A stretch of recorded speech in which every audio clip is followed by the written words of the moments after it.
socks, T-shirts, take to the homeless camps. We feed them hot dogs, hamburgers, you know. We go to the inner city, take over the kids, reading books at schools. We doing all this to show these kids that, you know, they look forward to seeing us. We got a junior Firebird football program coming up out of Pearl High School. With those guys every day, the little fellas, we teaching them along the way, you know, how to man up, how to be young men, you know, by reading skills and math skills. So it is things that men can do out here that we are positive. You know, instead of keep getting a bad rap for all this violence, now it's good men out here, and we just want to be known. You know, I mean, you know, and then another thing about it, the state does also use the child support system, and they make it seem like it's benefit the woman, but they also what is also doing is manipulating her to get that man out the house because they'll tell the woman, okay, well, if he's not, well, we're gonna make him pay, or we're gonna send him to jail.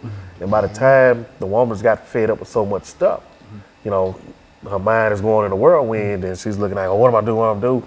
So when the arguments start inside that household, when that fighting starting in the household, then that man is pushed out that household, and if he starts getting on his feet trying to do better, that woman gonna want a piece of it right now.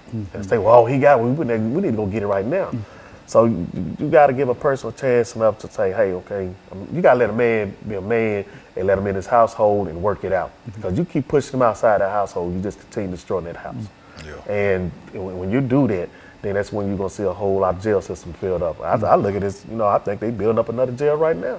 Modern day slavery. Well, look here, is there any effort, and I think that you've already mentioned that there's an effort on your part to deal with the state legislature to pass a law and et cetera. What would such a law be like? And what would such a law say? There'll be a 90-day program. In this 90 days, a man can man up, get a job, get himself together, get housing, get adequate clothes to go get a proper, you know, a job, a better job if need be, where he can reach a child support level or balance out.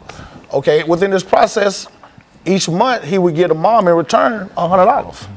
You know, he's trying to get himself back up, just redeem himself. You know, that's what we got to do. We have to have that 90 days before they got a bill out now that's saying, when you go to the custodial parent and y'all can make an agreement to pay your child support on time for a year, and they'll waive all your back pay. But these men need some immediate. You know, what if they don't have adequate shoes to go to an interview?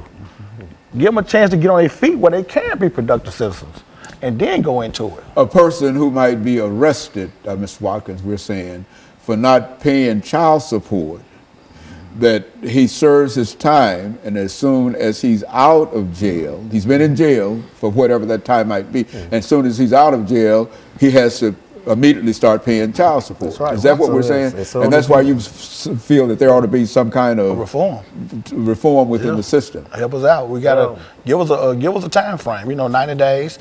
We can get out, get on our feet, get a nice, decent job, get adequate clothing. You know, to be productive. You're just coming out of jail, you're behind. You know, everybody needs assistance. Sometimes there's a lot of men who didn't choose the right path, but a lot of men who have. You have men in the household that's all working, that's all taking care of their kids, and they still is in the child support system. You know, so it's a no-win situation for us. So it's a real problem when a mother decides that she's going to have that individual, her husband, to pay child support. That has created a real problem for him. Is that what? Oh yeah, because you're taking the man's self-esteem away from him, because you know, a man that's living inside a household, taking care of his kid, prides himself off of that. You know, and when you keep talking about money, and then this man go out and work a legal job, and you make him feel like, hey,